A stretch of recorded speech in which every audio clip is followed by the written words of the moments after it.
Сәлем достар, бүгінгі видеода тәтті болгар бұрышынан аджика дайындайтын боламыз.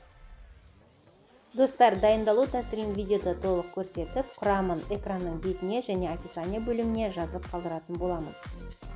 Ең әуелі сарымсақты жеке ет тартқыштан өткізіп аламыз. 5 кг 500 грамм тәтті болгар бұрышына 40 грамм ащы бұрыш қостым. Сіздер өз қалауларыңызша жасасаңыздар болады. Достар, егер видео ұнаса, каналға тіркеліп, лайк басып, комментарий бөліміне пікір қалдырып, қоңырауша белгісін басып қойыңыздар. Қанымызды отқа қойып, орташа отта бір қалыпты қайнататын боламыз. Құрғақ табаны отқа қойып қыздырып аламыз. Жаңадан қол диірменмен ұнтақталған кинза дәмдеу үшін қызып тұрған табада құрғақ күйде қуырып алатын боламыз. Достар, мұқият болыңыздар. Кинза дәмдеу үшін үздіксіз қозғап қуырып алуымыз қажет. Видеода көріп тұрғандарыңыздай үздіксіз қозғап күйіп кетпеуін қадағалауларыңыз қажет.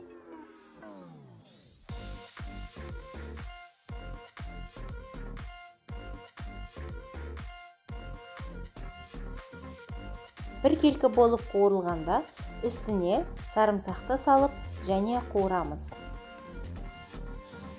Және күйіп кетпеуін қадағалап, видеода көріп тұрғандарыңыздай қуырып аласыздар. Үстіне 60 грамм сұйық майымызды құямыз. Және араластырып, қуырып аламыз. Сіздер де осылай жасап көріңіздер, иісі керемет. Бұл дәмдеуіштің иісі де, дәмі де өте ерекше болып шығады. Қайнап тұрған аджигамызға қосқан кезде ерекше өзінің дәмін беретін болады, достар. Сіздер де жасап көріңіздер. Дәл осы тәсілмен құрғақ табаға кинза дәмдеу үшін жеке қуырып алсаңыздар, басқа да тағамдарға, салаттарға қосқанда ерекше дәмін келтіріп тұратын болады. Қуырылған массаға тұз салып, араластырып және қуырып аламыз.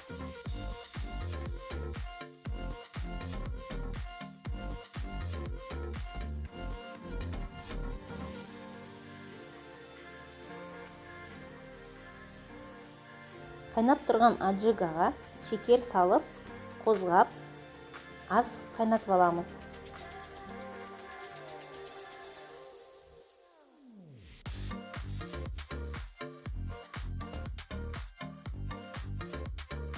Қайнап тұрған қазанға қуырып дайындаған массамызды қосып, араластырып және қайнататын боламыз.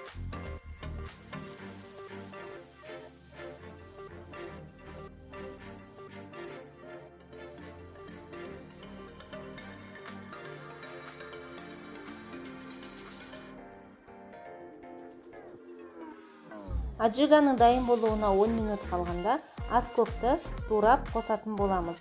Мен 40 грамм аскөк қостым.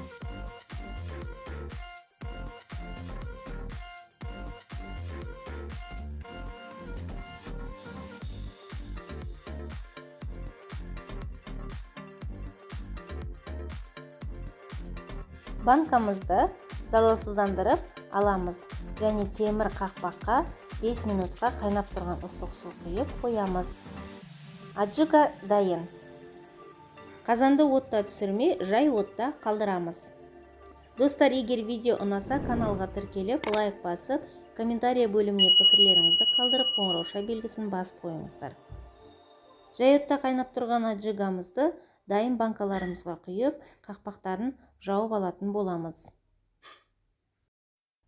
Бүгінгі рецепт бойынша 5 литр аджика дайын болды.